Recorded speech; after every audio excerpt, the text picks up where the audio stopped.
to Central Wisconsin's 24-hour information station, AM 1320 WFHR. It's time now for the Morning Magazine, brought to you by Comfort Air Heating, Cooling, Plumbing. Now, with the Morning Magazine, here's Carl Hilke. Thank you, Jerry, and good morning, everyone, and welcome to the Wednesday edition of the Morning Magazine here on AM 1320 and also on the web at WFHR.com. Quick program reminder, no show tomorrow for Thanksgiving Day. We wish you all a happy and safe Thanksgiving holiday with your families. But we'll be back on Friday with a show which will be headlined by Wisconsin Tourism Secretary Stephanie Klett, looking at Wisconsin's winter tourism season. Today, we begin with our monthly visit with Wood County Board Chair Lance Plimmel. And first off, good morning, sir. Good morning, Carl. I just listened to you do that weather forecast, and what's the margin of error in that? I'd kind of like to say it either stay above freezing or below freezing. I hate this on and off again mess we keep dealing with. Yeah, well, since you're talking about the weather, and you know, it's been a challenging year already, and we haven't even started either meteorological winter, which begins December 1st, well, that's the record-keeping season, or the actual season itself, and we're already spending money clearing highways and roads of snow and ice. What kind of effect might this have on Wood County's budget? Not good. You know, every year it's a guessing game, and obviously you base those budgets on trends and, you know, what you've seen over the last number of years. We have allocated a lot more dollars to winter maintenance over the last number of years, last few budgets. But these are tough, especially when you get that freeze and thaw and the icing condition. You know, snow is pretty easy to deal with. When you get the rain and then it freezes and then you get the really wet slushy snow that packs, it becomes a little more difficult. So that was my take on either stay below 32, stay above 32. We got a lot of snow out there. Yeah. Not that anybody out there really cares, but I was out the other day in the woods and walking in, and either the snow's really deep or I'm really out of shape. But I only walked about a half mile in that snow, and I was huffing and puffing pretty good. So it's. Right. And it was a good snow for it when it comes to setting the base for Wood County's snowmobile trail system. It should be pretty good. I was kind of sad to see us lose that first bunch. But yeah, this was started as a wet, heavy snow. The ground is, in most cases, fairly well frozen below it, except for some of the swampier areas that we have. And you know, we've worked on those over the years too, with bridge crossings and other workarounds. But knock on wood, you know, our Powers Bluff winter sports season, our snowmobile trails will hopefully be open. You know, it'd be great if they were open, shortly after hunting season. That's pretty wishful thinking based on trends over the last 10 years. But that brings a tremendous amount of tourism dollars into, you know, our pockets. And I don't know if you have Secretary Klett coming into the studio, if you're doing a radio. Talked on the phone. On the phone. You know, those of you who have not had the opportunity to either meet her or listen to her, yeah. That is one extremely exuberant person. She is the personality behind tourism in the state. So if you have an opportunity, not that you don't listen to Carl every day, but that would be a tremendously great show to listen to. Yeah, and then we got someone from the part two. We're going to highlight winter tourism on Friday. In part two, we're having Dan Guck from the Kellner Knights Snowmobile Club, and to talk about their educational efforts and the snowmobile trail system and the role the snowmobile clubs play in helping to maintain and keep riders on the trails instead of somewhere else. Extremely important, and that is why we try to get those trails open as quickly as we can. It keeps people out of more dangerous situations, right in the ditches, for instance, where you have culverts and guy wires and things like that from power utility poles. We do the administration at the county level, but those clubs, the number of volunteer hours that go into marking those trails, brushing those, cutting them, is absolutely phenomenal. And we would not have the trail system we have in this state without the volunteerism that they provide. And you know, Dan Guck has provided, you know, exemplary leadership in that capacity with the Kellner Knights. And they are a big club. They maintain a lot of miles of trails. They just do a great job in the community. Not just with that, but with a lot of other community efforts, as do the other clubs. Right.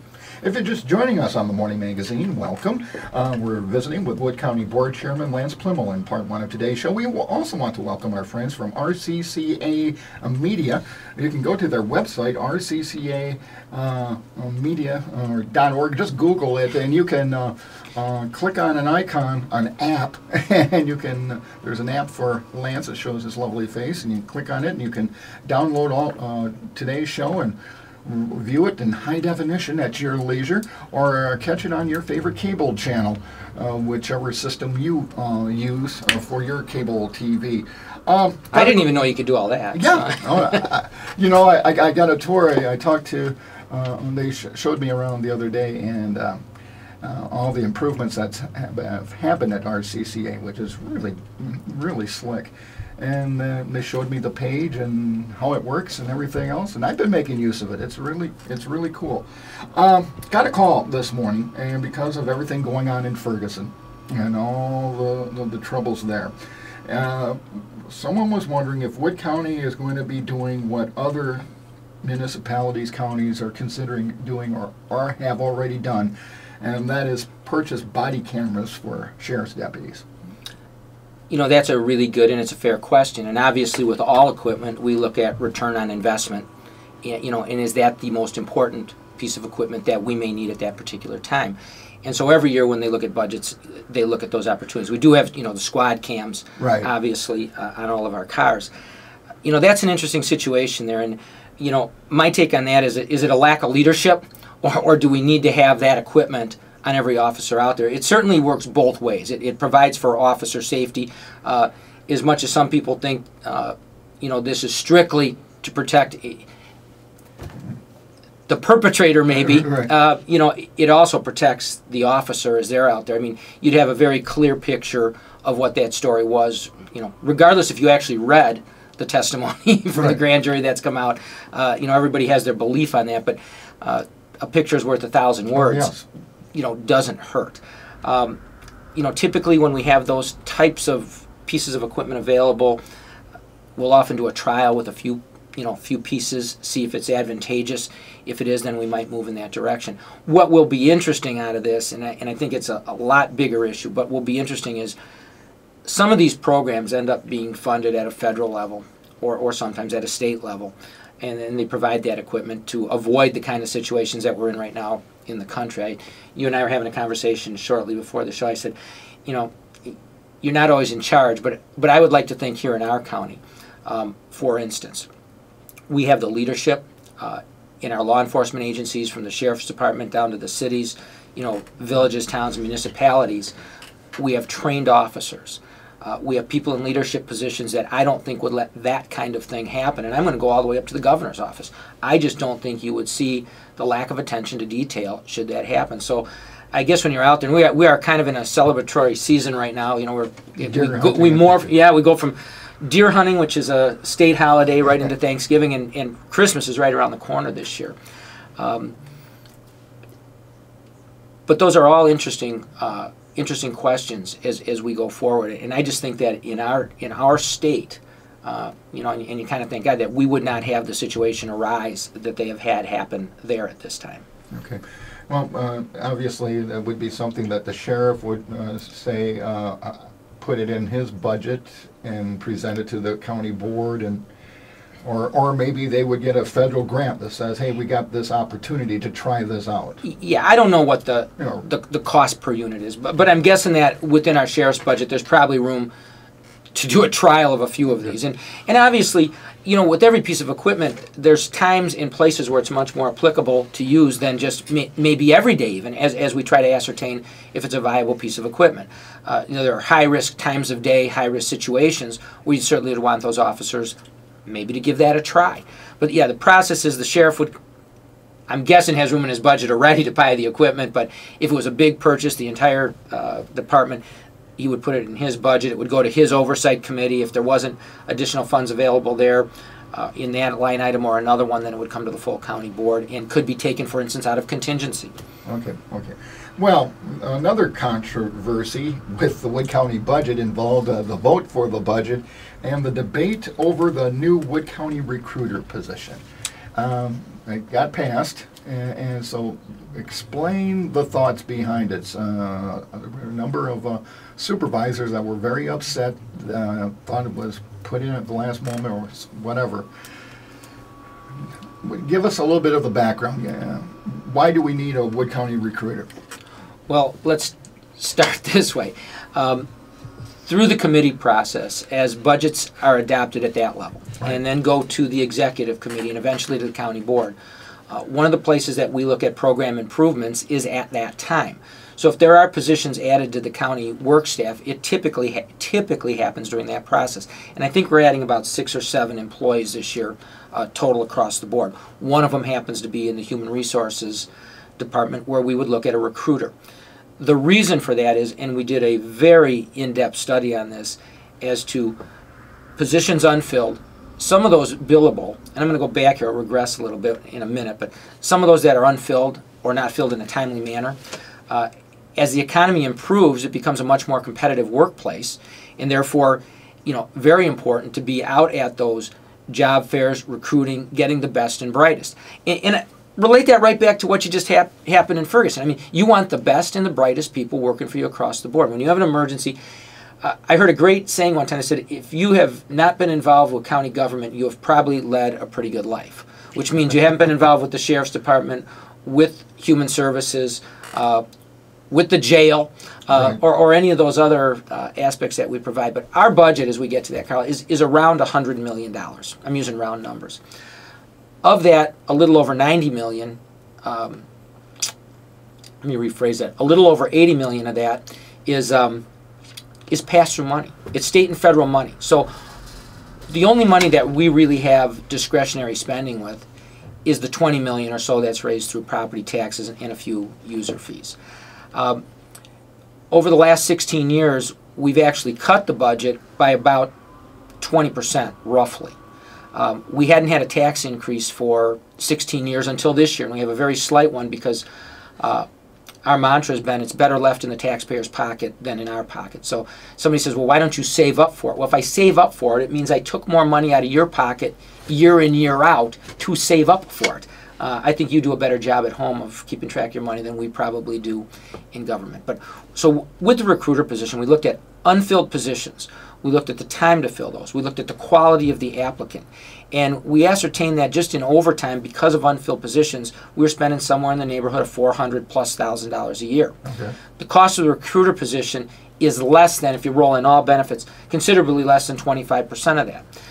So my take on this has been, if you can spend, again, round numbers, if you can spend 100 and save 400, I will do that all day long until the budget is zero. Okay. That's an improbability or an impossibility, but the point is, we think it's money well spent. The HR director on the floor made a very impassioned plea in regard to adding this position, and she made a comment. She said, if this doesn't pay for itself, we will get rid of that position. And I think that's what we've looked at across the county everywhere. We've gone from, at one time, 900 plus employee names on our payroll system, probably 750 to 780 full-time, to under 650 full-time employees. So when it needs to be cut or can be cut, we've done that. When we see efficiencies in adding one, we do. There's some people that didn't see the value in that, and I'm not saying they're wrong. I was on the other side. I voted for this. I think we'll see and garner great savings from this, greater efficiencies, but time will tell. And at the end of the day, I always tell people, most of your elected officials out there, let me even rephrase that, all of your elected officials out there come to office hoping to make their community a better place. We come at this sometimes from different directions. I think at the end of the day, I'm big enough to say, I was wrong if I'm wrong. But we will look at this position after a year or year and a half. We'll see where we're at, and if we're not seeing the kind of savings we thought we would, then it's something that we jettison and move on. Now, what will be their primary responsibility? Representing the county at job fairs, or seeking out candidates? What will their job duties entail? All of those. I wish I would have brought the job description in. We have a fairly loose structure in that regard, where department heads want to have some control over the hiring process within their own departments, and I don't blame them. It's hard to hold somebody responsible for what goes on in their department if you don't give them the authority to hire, fire, promote, all of those things that go along with management rights.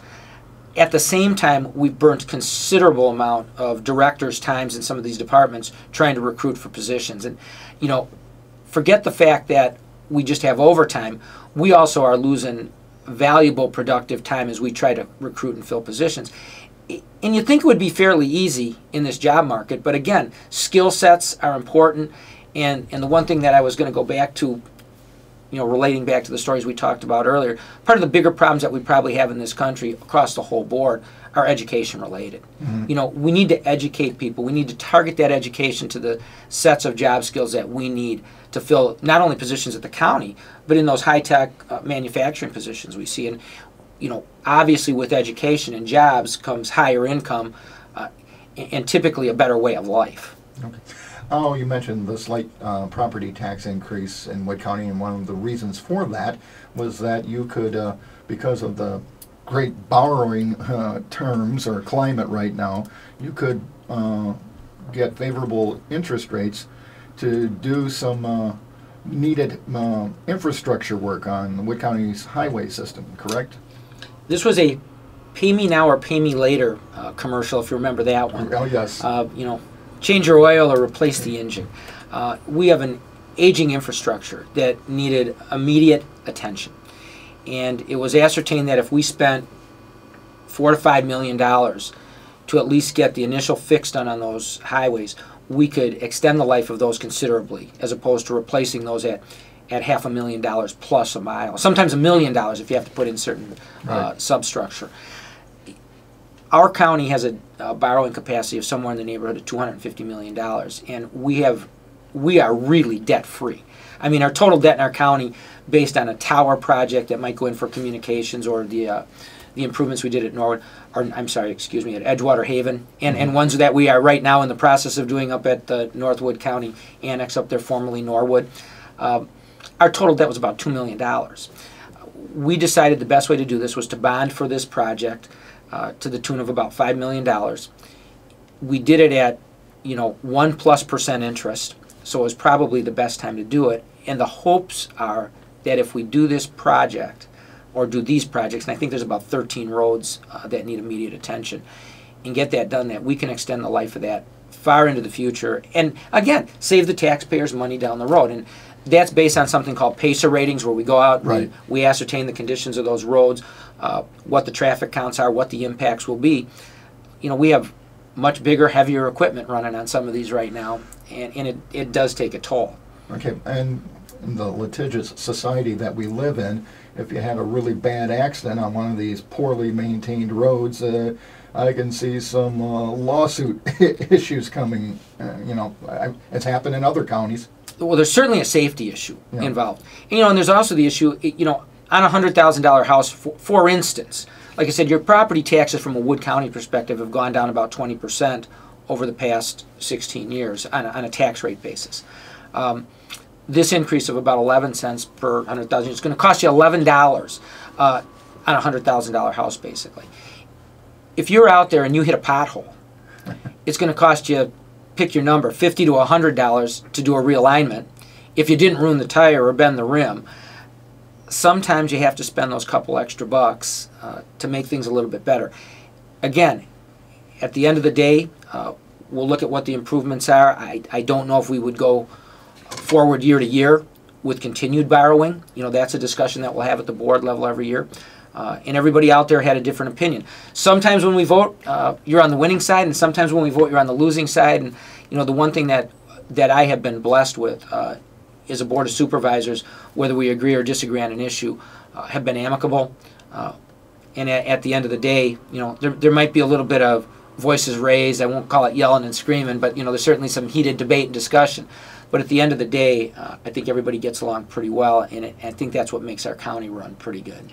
Another issue that is being talked about on the long-term basis, and you might touch on how this budget sets up for it going forward, is your facility management, your future facility use. The study that you're doing, the evaluation you're doing of your existing county facilities, what remodeling needs to be done to meet with technology or to improve things, and whether or not to build new facilities, or will there have to be a new courthouse, et cetera, et cetera, et cetera. Yeah, it was the Space Needs Committee and the Space Needs Implementation Committee, and in a long-range look at what we're going to need in the future. Our immediate concerns were getting as much of the staff that we had up in the Marshfield City Hall building out to what was our Norwood facility. the reason for that is, why rent space when we have space available, and we had adequate space available. So you've seen a number of offices go over there, from our health department up there, Veteran Services, the Sheriff's Department, have moved out of City Hall in Marshfield and are over there. Our human service offices are still in the facility at Marshfield City Hall. We have some additional concerns and needs that we're going to have down here in Wisconsin Rapids. And again, the thought process is, how do we do it the most cost effectively, the most efficiently, with the least interruption to service, and then at the end of the day, frankly, how do you pay for it? And keep that tax rate down and palatable, and have the people accept that. And I think the one thing, if you're a taxpayer out there, that you have to look at is, what's the trend, where have you been, and that thought process that has been the one adopted by our board, which is, if we don't need it, leave it in the taxpayer's pocket. Over that period of time where we held the tax, where we actually reduced the tax rate by about 20%, we probably could have increased it by about 30%, which would have been about a 50% difference. Again, best left in your pocket. At some point in time, we will need to address some of the concerns right here at our courthouse with the courts themselves, security, safety, and then the possibility of consolidating all of our human services in one place. And I guess long range, maybe 10 years out, the probability or possibility of bringing the health department back under our roof, which is right now housed at Riverview Hospital, in a very favorable, lease arrangement, and that's why they're there. And one of the challenges that you face, you described it when you mentioned facilities in Marshfield and Wisconsin Rapids. A lot of counties don't have to deal with two major population centers in one county. And you got Northwood County, you got Southwood County. And you got, Quit saying that. That's what gets me in trouble all the time. Okay, I've divided it now. It's east and west. Okay, Wood County, but it is two population centers. And it is unusual. County. There's very few counties that have two similar in major population areas. I really can't think of another one right at the moment. Is Beloit and Rock County, Beloit and Janesville maybe? Mm-hmm. But it is unusual, and we have a large population up there. We have about a third of the population in Marshfield, a third of the population down in the Rapids area, again, rough numbers, and a third scattered throughout the center of the county. People deserve services, and those that are best delivered by having multiple sites, we have tried to maintain. It's pretty difficult, and we understand that, for people to take an entire day off of work to drive down to do something that they might be able to accomplish in Marshfield, or conversely, that they don't have the ability at all to travel. If it's a veterans service need, or an ADRC, Aging Disability Resource Center need, those type of things you almost have to have. I don't want to call them satellite offices, but an office in each place. Our Sheriff's Department maintains a small office up in Marshfield. It becomes difficult at times, and those are some of those discussions we have at the county board level. Do you provide services in both places? Do you provide them in one? And how do we get the most bang for the buck? Because at the end of the day, there's a limited number of dollars out there. Well, unfortunately, we had a limited amount of time, and we're out of it. I didn't even get a chance to solve all the problems of the world. Well, you got a good start on it. Well, I want to wish you and everybody in county government a happy Thanksgiving holiday, and I know you're out there trying to get the 30-pointer, and good luck. I'll need it. I'll be back out, I'm sure, this afternoon at some point. But have a happy and safe Thanksgiving holiday. Same to everybody out there. Thank you, Carl. Witt County Board Chairman Lance Plimmel, wrapping up part one of today's edition of the Morning Magazine.